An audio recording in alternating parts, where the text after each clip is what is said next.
All right, YouTube, so I have Uncle Rob's truck in the shop. I'm gonna get a look at it right now. Let me show you some of my concerns. One is we got a low coolant bottle. Does that mean something? It might. I also have a crack in the belt. I don't know if if you guys can see it. Right there, we got a crack starting in his belt. Deal? Could be. I don't think Uncle Rob wants to drive around with any cracks in his belt or a low coolant.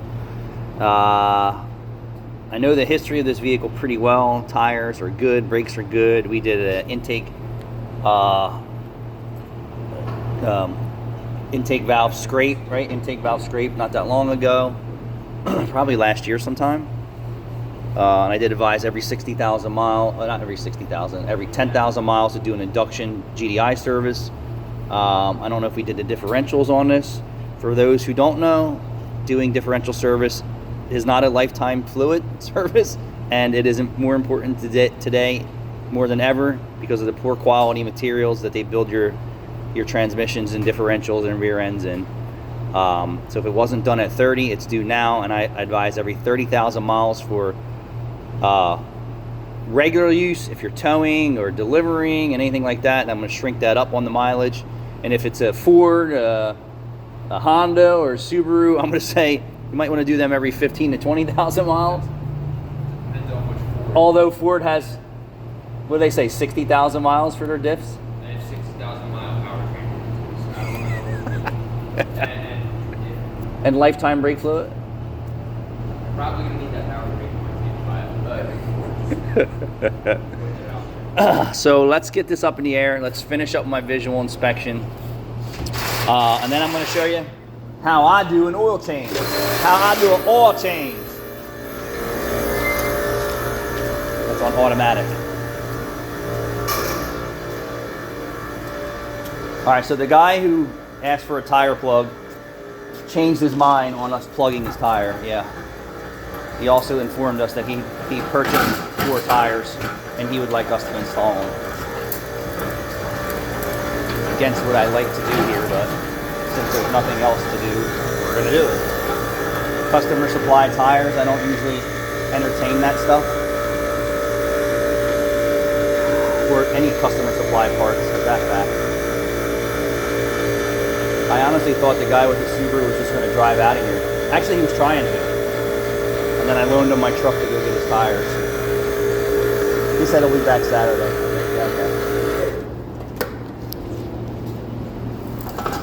okay. The B-back bus. Yeah, so I don't know if we ever did his front and rear diffs, Rachel. You're gonna have to check his history. We did his plugs. Plugs we did? Yeah. So if it's 10,000, I want to do a GDI spray. Yeah. I'm gonna change his oil. The serpentine belt's cracked. I didn't pull any filters.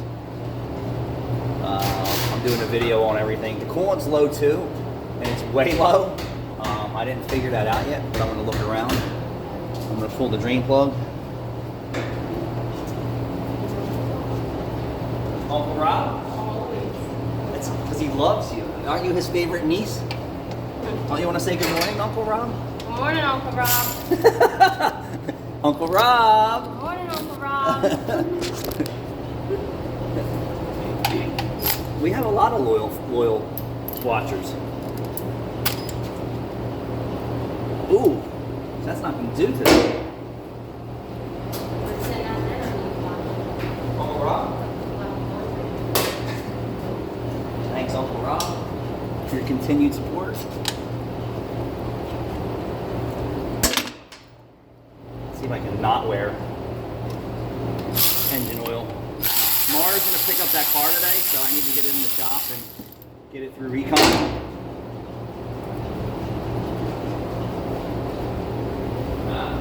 I said Mara's picking up that car today. So the oil filter is a cartridge filter, that's up top, so I'll show you that, guys, later. If he's not using synthetic blend and we don't have what he wants in stock, then yes. What oil is he using? I already ordered the oil. Filter we should have in stock. I mean, you can go look it up. So that's it. So the tranny service we did already. Pulled the pan down, new filter, and the non-GM fluid they recommend for this. If the diffs were done, I don't think so, but they're due. Transfer case probably should be done. And diff. So this truck is in primo condition. Premium condition.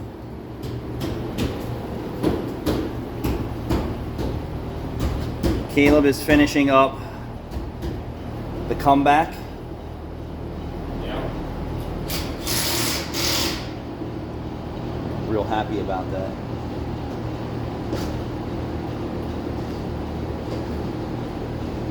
So I will tell you, I see a lot of Colorados that hit some high mileage, and then I see a lot of Colorados that are complete piles of crap because they don't take care of them. So it just goes to show you that these vehicles can do it with the right maintenance. There's no doubt about it. I would definitely not buy a brand new vehicle today. You are buying crap.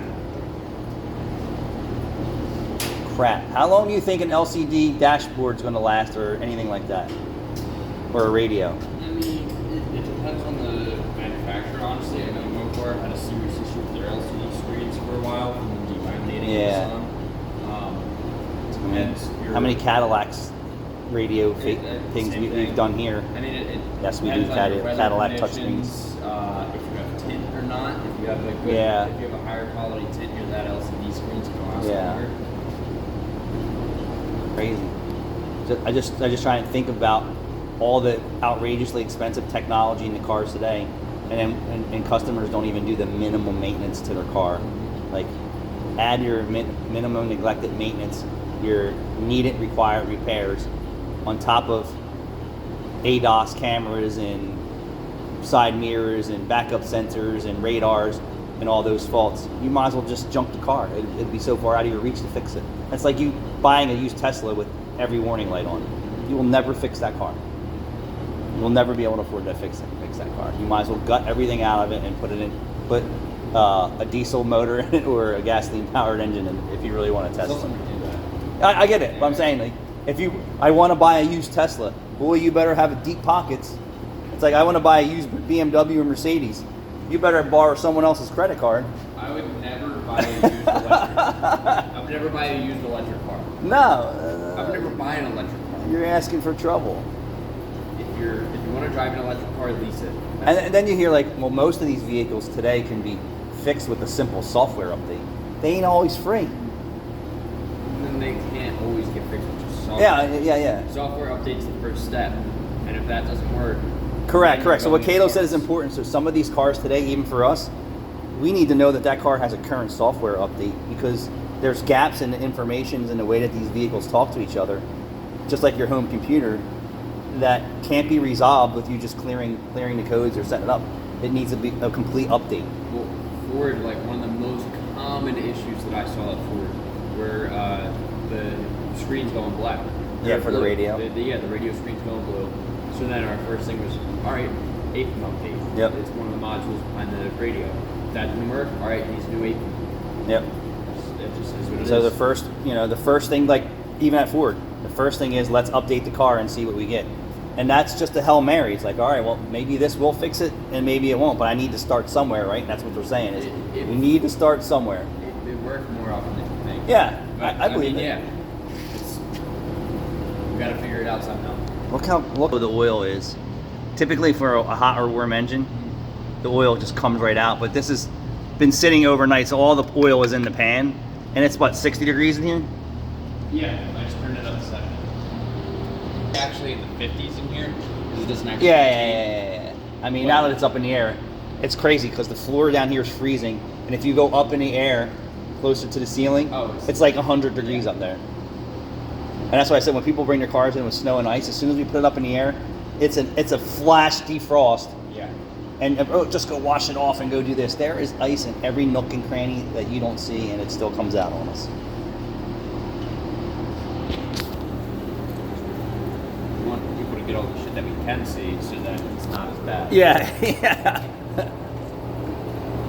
I mean, I've been up on a ladder in the winter and you start sweating pretty fucking. Yeah. As soon as you go up there, it's like, holy crap. crazy.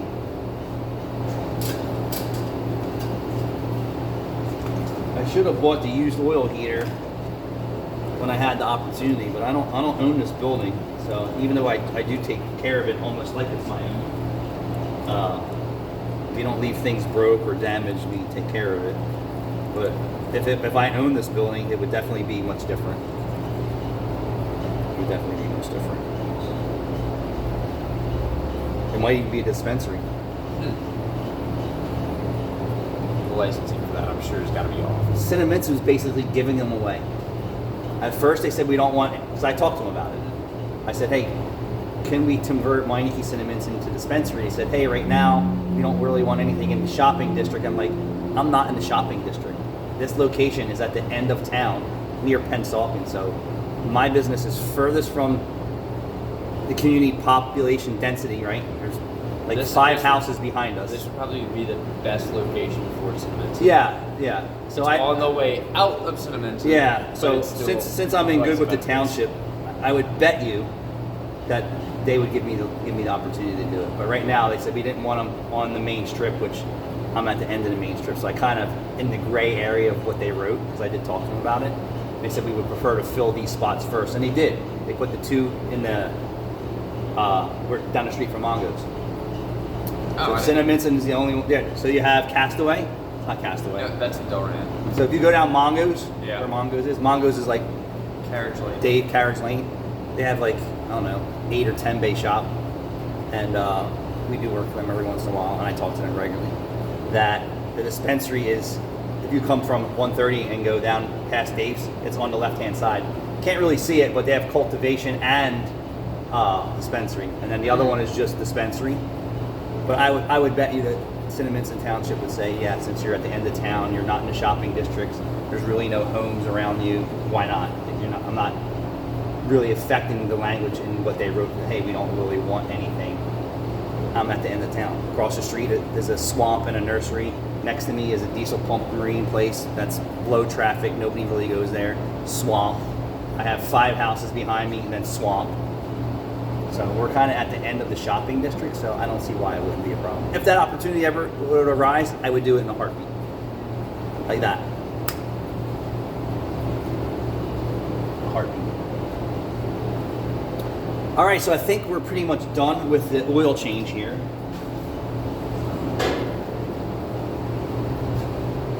We could call it dispensary. We can call it the dispensary. Sell edibles and shit like that. And then we could advise auto repair when they pull in with bald tires and rods knocking and You're funny, man.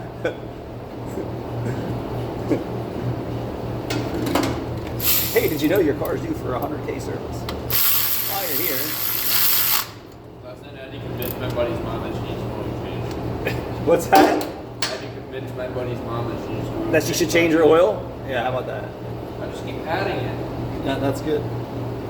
All right, so now I am going to pull the oil filter. So if you guys want to hang along, I know this is a long video, 13 minutes. I'll pull the oil filter out. The oil bucket needs to be drained, so I'll wait till you're done out of my hair in the bay because our drainage tank is out back and that's so much fun to drain oil. There is no grease fittings in this car, so we skip those processes nowadays. You could grease the lock stops and all the hinges. I do that for some customers' cars if they need it. Everything's lifetime now, Caleb.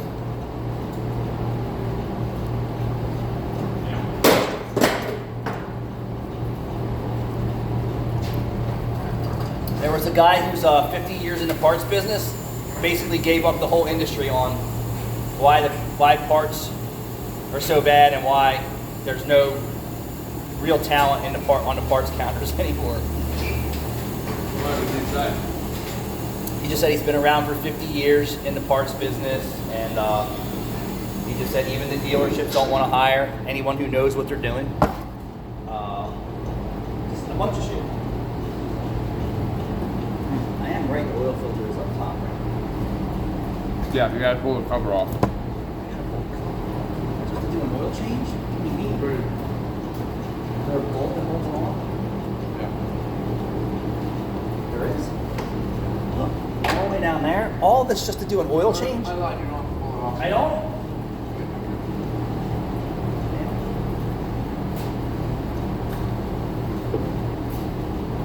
How about that? So I didn't see anything on where the coolant went. It's not uncommon for vehicles to consume coolant. It's not a good thing. Your catalytic converter definitely doesn't like it. But I didn't see a leak anywhere.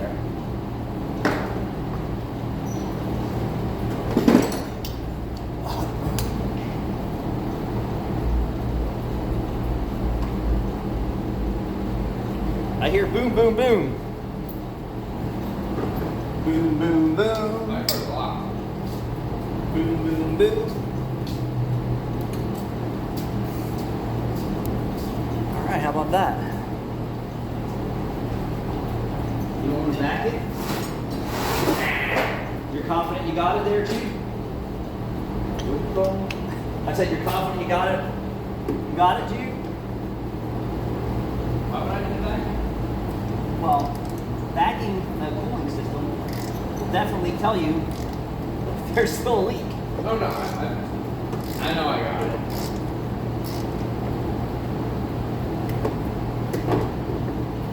You're 100 on that one? 100? 98. You're 98.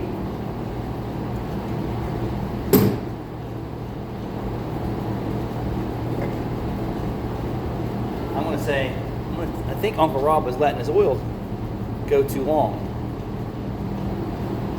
Uncle Rob. See how many miles he went.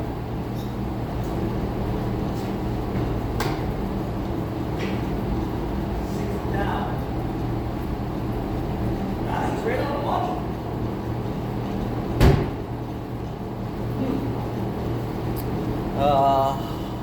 I don't know what the part number is for the oil filter. Let's see what our part finder catalog is. We have online part finder. Why is there no underhood ID? There's no underhood ID there. We got the Chevy emblem in the heat shield on the bottom of the hood, though. This is a 16. Yeah, oh yeah. 16. Chevy Colorado. Engine. 3.6. Oh! 25,274.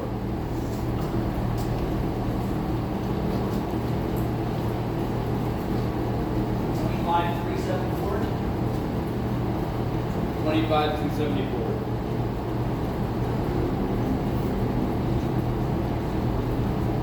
We have that. We have them. Yeah.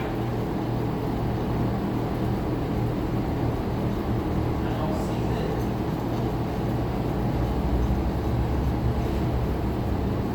Ah, 274. Yeah. That's not it. That's not the filter I took out.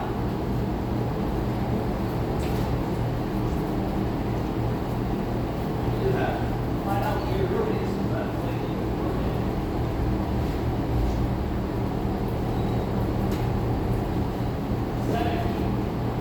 Same thing.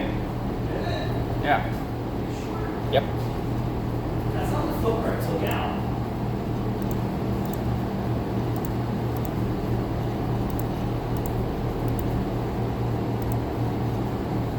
Oh, no. 15,839.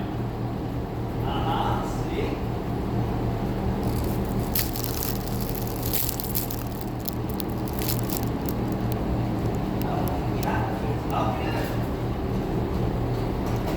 How about that from 1 year to the next?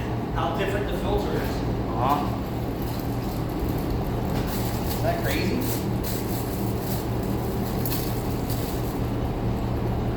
So we always change the O-ring.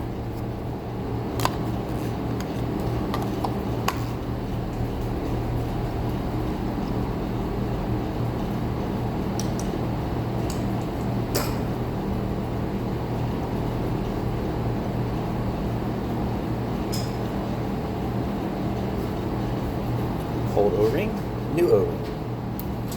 And I just use some of the old oil to lubricate. Simple, simple, simple. And then we wait for his favorite flavor of oil. Crazy that no antifreeze. Surprised we didn't have any low heat conditions. Purely they're there. We have that majestic job at Fruit too for oil puller and water pump on a 60,000 mile heat. How about that? So that can come in 4-bay. You can shred it. All right, so that's that for this oil change. We wait for oil. I'm going to investigate this coolant issue. Thanks for watching.